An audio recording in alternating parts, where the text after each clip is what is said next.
Assalamualaikum warahmatullahi wabarakatuh. Nah, pada video kali ini kita akan membahas tentang perkembangbiakan tumbuhan.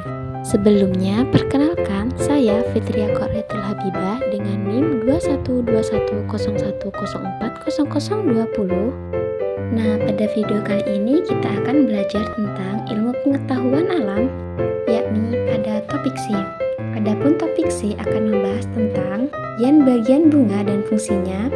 Yang kedua, cara perkembangbiakan tumbuhan berbunga. Yang ketiga, macam-macam penyebaran biji. Dan yang terakhir yaitu hubungan makhluk hidup lain dan komponen abiotik.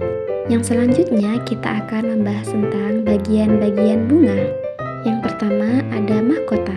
Mahkota berfungsi sebagai memperindah bunga dan juga memikat serangga. Yang kedua ada kepala sari. Kepala sari berfungsi sebagai alat kelamin bunga jantan dalam proses reproduksi. Yang selanjutnya ada kepala putik. Kepala putik merupakan alat kelamin bunga betina dalam proses reproduksi. Berikutnya ada bakal biji. Bakal biji berfungsi sebagai tempat terjadinya pembentukan biji. Tangkai bunga.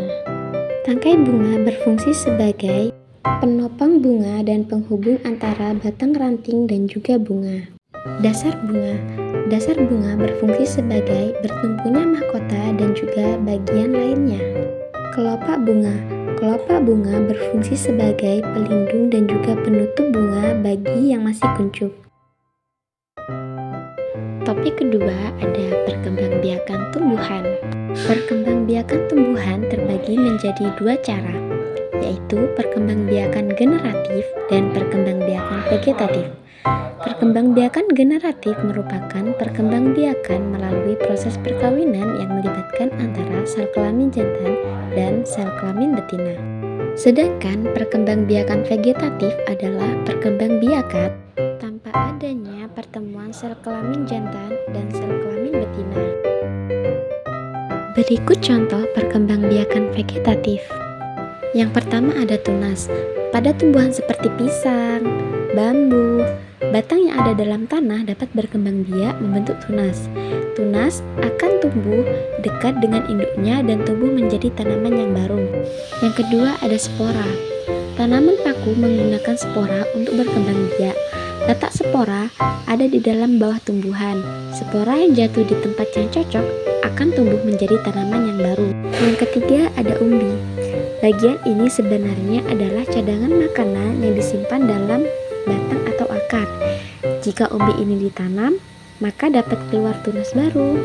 Yang berikutnya yaitu macam-macam cara penyebaran biji. Terdapat 4 cara penyebaran biji pada tumbuhan. Yang pertama ada anemokori, yang kedua ada hidrokori, yang ketiga ada zookori, dan yang terakhir ada antropokori. Adapun pembahasan terakhir yaitu tentang hubungan makhluk hidup dan komponen abiotik.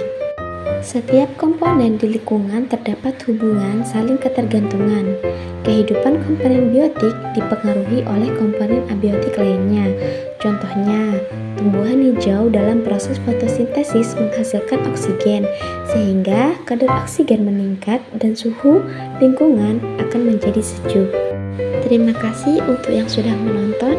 See you next video. Wassalamualaikum warahmatullahi wabarakatuh.